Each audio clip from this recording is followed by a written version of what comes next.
Assalamualaikum warahmatullahi wabarakatuh. Anak-anakku sekalian, seperti yang sudah Ibu umumkan di pertemuan pertama ya, kalau Ibu di pertemuan selanjutnya akan membuat video pembelajaran. Nah, adapun bahasan atau materi di kelas 12 ini, yang pertama akan dibahas itu adalah tentang statistika ya. Sebenarnya statistika ini sudah dibahas di SD atau di SLTP ya. Jadi tingkat SLTA ini hanya mengulang ya. Tapi seperti biasanya anak-anak suka cepat move on gitu ya. Kalau bicara tentang materi matematika. Nah, statistika ini Ibu akan bagi menjadi 4 bahasan.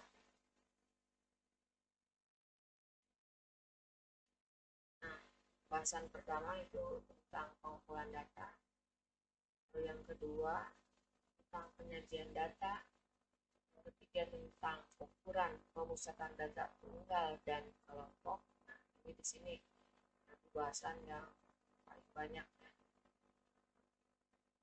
yang terakhir itu ukuran penyebaran data.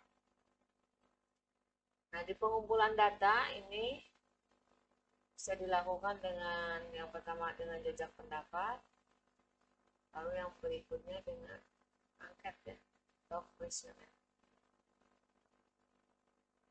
Lalu di penyajian data ini bisa disajikan dalam bentuk diagram ya. Nah, diagramnya bisa berupa diagram batang, lalu diagram garis, lalu diagram lingkaran ya. Nah, penyajian data selanjutnya itu bisa disajikan dalam bentuk tabel. Untuk ukuran pemusatan data tunggal dan kelompok itu akan kita bahas tentang min atau rata-rata ya, lalu modus, lalu berikutnya median ya. Lalu untuk penyebaran data sebenarnya banyak ya bahasanya, tapi Ibu ambil yang sering muncul saja di soal-soal SLTA ya. Untuk kuartil, yang kedua adalah desil, dan juga persentil, nanti ini bedanya hanya di penyebut saja. Lalu jangkauan dan simpangan ya. Nah, pertemuan ini Ibu akan bahas langsung ke penyajian data ya. Jadi untuk pengumpulan data yaitu jajak pendapat dan angket itu kita tidak bahas ya, karena bisa kalian baca-bacalah. Nah, yang penyajian data ini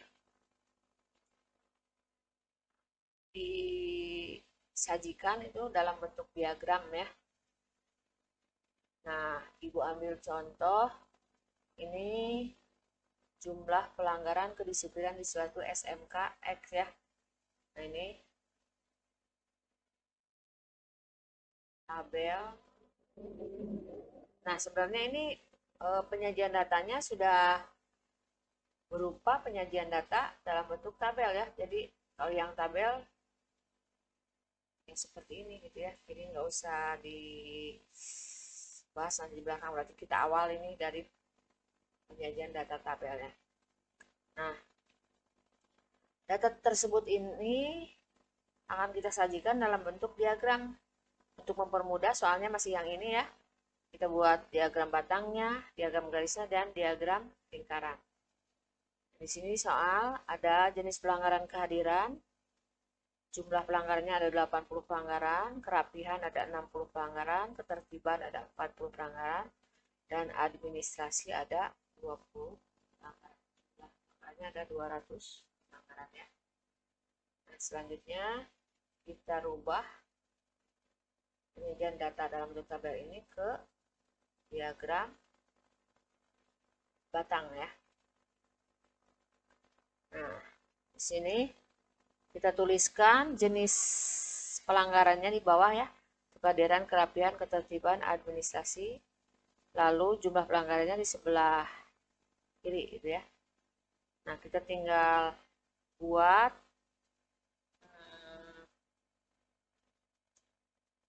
seperti balok gitu ya. Nah, di kehadiran kita buat sejajarkan dengan angka 80 gitu ya.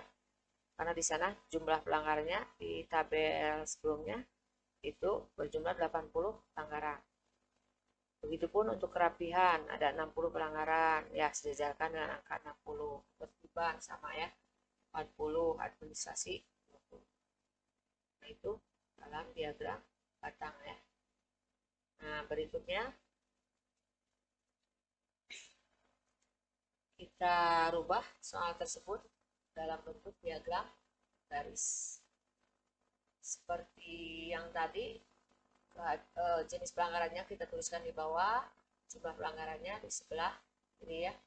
Nah, itu tinggal buat titik-titik yang menghubungkan antara jenis pelanggaran sama jumlah pelanggarannya. Seperti kehadiran. Ini kehadiran ada 80 pelanggaran, tinggal luruskan dari kehadiran yang 60 buat titik gitu ya. Sama yang kerapihan pun dibuat titik-titiknya. Lalu kita sambungkan dari titik awal sampai titik akhir. Nah, ini kebetulan membentuk sebuah garis lurus karena selisih setiap jenis pelanggarannya sama, yaitu 20, makanya berupa garis lurus ya. Nah, berikutnya soal yang tadi kita rubah dulu juga bentuknya dalam diagram lingkaran. Nah, untuk diagram lingkaran ini kita bisa menggunakan busur lingkaran atau jangka gitu ya. Jadi ini kita buat dalam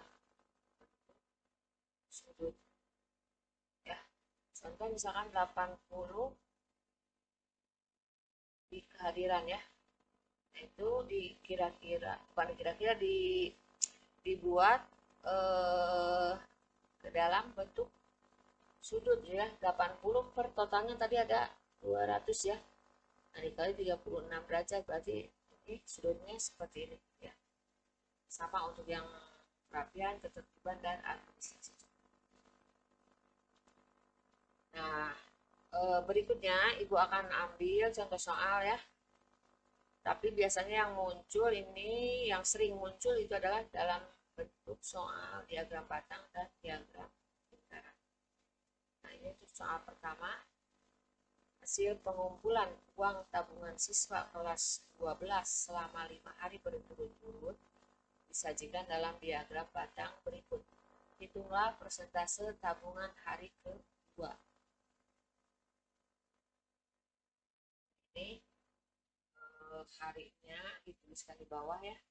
Lalu jumlah tabungannya ada di sebelah kiri. Hari pertama itu ada 400.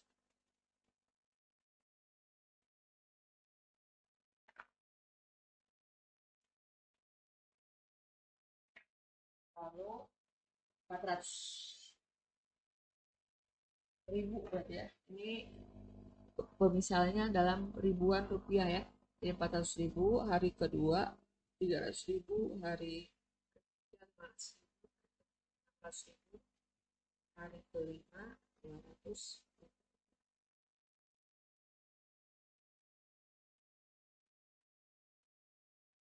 Nah, untuk menyelesaikannya kita jumlahkan dulu tabungan selama 5 hari tersebut ya. Hari pertama 400 tambah 300 tambah 500 tambah 600 tambah 200, totalnya ada 2.000. Kalau dalam ribuan rupiah berarti ada 2 juta.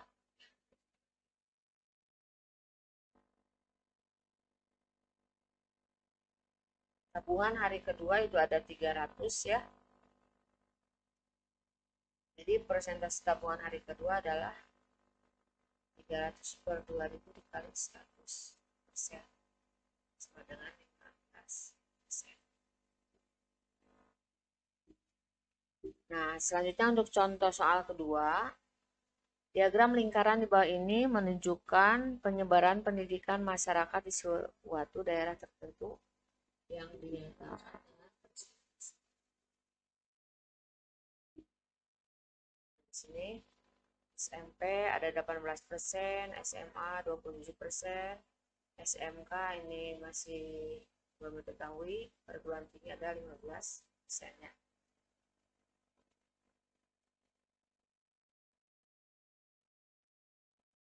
Jika anggota masyarakat yang berpendidikan SMA dan SMP sebanyak 225 orang, maka masyarakat yang berpendidikan SMK sebanyak,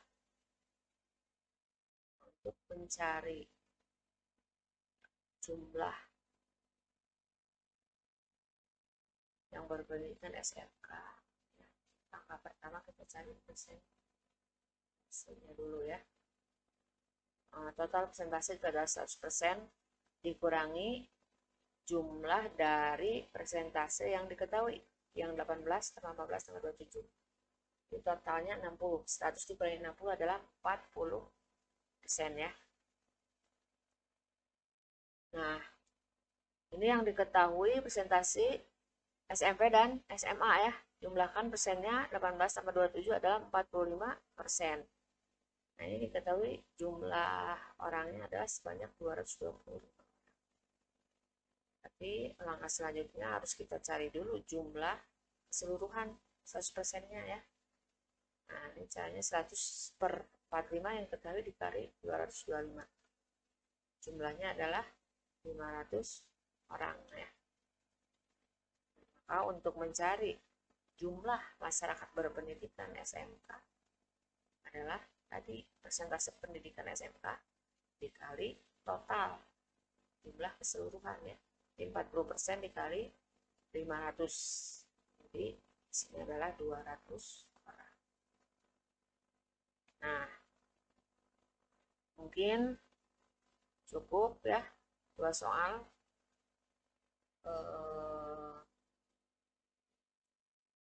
Untuk pertemuan kali ini Ibu tidak memberikan latihan soal ya. Nanti pertemuan berikutnya mungkin Ibu kasih contoh lagi soal sejenis, lalu latihan soalnya berupa kuis saja ya, biar lebih mudah. Kuisnya juga bisa berupa pilihan ganda ya. Nah, mungkin cukup sekian dulu untuk pertemuan kali ini. Semoga penjelasannya bisa dipahami ya. Kalaupun kalian ingin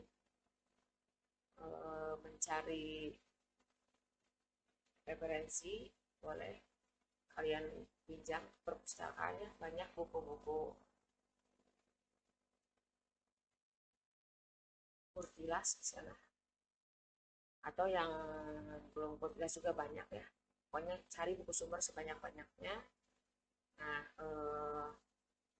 kalau misalkan ada yang mau ditanyakan nanti mungkin ada pertemuan berikutnya ya. Ya, Ibu akhiri saja. Sama.